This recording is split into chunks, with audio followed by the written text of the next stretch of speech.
Історія Міхеїла Саакашвілі в Україні почалася у 2015 році, надавши українське громадянство екс-президенту Грузії. Український президент Петро Порошенко призначив його керівником Одеської облдержадміністрації. А вже за 2 роки громадянства він був позбавлений.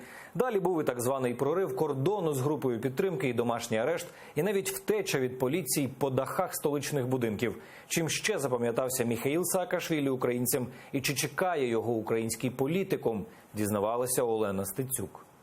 Спроба номер 2 або політичне дежавю. У травні 2015 року президент Петро Порошенко особисто запросив Міхеїла Саакашвілі в Україну здійснювати реформи.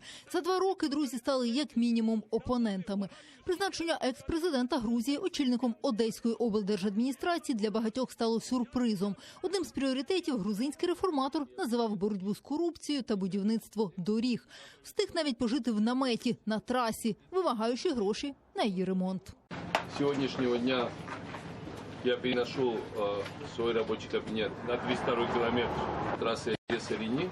Это не какой-то там эпатаж, это вызвано насущной необходимостью. Попрацювавши в південному регіоні, Саакашвілі подався у столицю. Далі боротися з корупцією. Створив навіть свою політсилу «Рух нових сил». Звинувачення летіли чи не на усе керівництво держави. Його легендарне вже слово «бариги» лягло в основу реміксу. Барыги меня так боятся. 90% наших парламентариев – это барыги. Что такое барыга? Это барыга.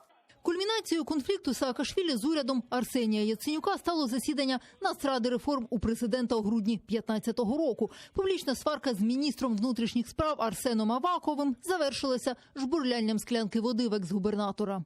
Вы говорите как в таких случаях? Нет, Вы так говорите? Что значит? Дайте мне сказать. Так со мной еще никто не разговаривал. Закрываю заседание. Мерзавец! Тварь последняя! У 2017 році Петро Порошенко позбавив Міхеїла Саакашвілі українського громадянства, бо той нібито не вказав про свою судимість. Далі була спецоперація повернення Міхо в Україну або так званий прорив кордону, бо прикордонники не пускали його в Україну. Обшуки квартири екс-губернатора та навіть погрози стрибнути з даху. Они будут сейчас меня волочь, не поддавайтесь. Саакашвілі інкримінували сприяння учасникам злочинних організацій. Мовляв, його акції протесту фінансували люди Януковича.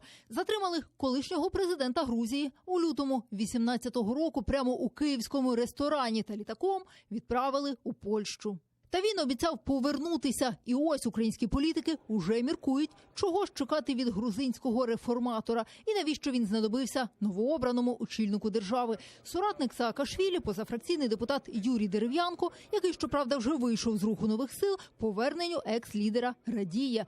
Каже, кілька місяців не спілкувалися, але спільні ідеї є. Та чи згодиться Саакашвілі новому президенту, не знає. Цей досвід і все те, що він вміє, він може як мінімум розказати команді президента, самому президенту, а вже президент і його команда будуть вирішувати, чи хочуть вони цим досвідом скористатися. У команді Юлії Тимошенко, яка підтримувала Саакашвілі на судових засіданнях та яку він підтримав у президентських перегонах, повернення йому громадянства називають відновленням справедливості. При всіх мінусах, плюсах пана Саакашвілі це геніальна людина. Про ймовірне політичне майбутнє Міхеїла Саакашвілі депутати говорити не беруться. Мовляв, нині можна чекати чого завгодно. Та однозначно у Верховну Раду балотуватися не зможе. Для цього мав 5 років безперервно проживати в Україні. Всі ці возвращенці, починаючи від Портнова і завершуючи Саакашвілі, всі будуть намагатися помститись за те, що вони там не так весело і сладко прожили останні кілька років, як вони звикли. І тому ще одним більше, одним менше. Яка різниця? Хай цей чорт вернеться в Грузію і постане перед грузинським правосуддям. Його там дуже чекають. Депутати єдині в одному – український політикум добряче хитатиме. Там, де Михайло Саакашвілі, там турбулентність. І якщо зараз він повернеться, буде дуже нестандартна, але проорганізована ситуація з загостренням конфлікту з тими, хто йому опонував раніше. Це буде і Порошенко, і Луценко, і Аваков. В Народному фронті переконані, Міхеїл Саакашвілі справді спробує нейтралізувати Арсена Авакова та загалом гратиме роль актора на виборах для дискредитації Петра Порошенка. Вікторія Сюмар вважає, зрештою, ця операція обернеться проти самого Володимира Зеленського. Ця битва, як запустити якогось такого більшого тарантула в банку з іншими, так би мовити, владними представниками. Питання, як довго протримається Саакашвілі тут, оскільки в нього є звичка після того, як він торпедує тих, кого йому замовляють, торпедувати тих, хто його наймав. А ми це вже проходили, ми це добре пам'ятаємо. Це була торпеда проти Яценюка, потім вона розвернулася проти Порошенка, зараз вона буде проти Порошенка, і я впевнена, що рано чи пізно обернеться проти Зеленського і Коломойського.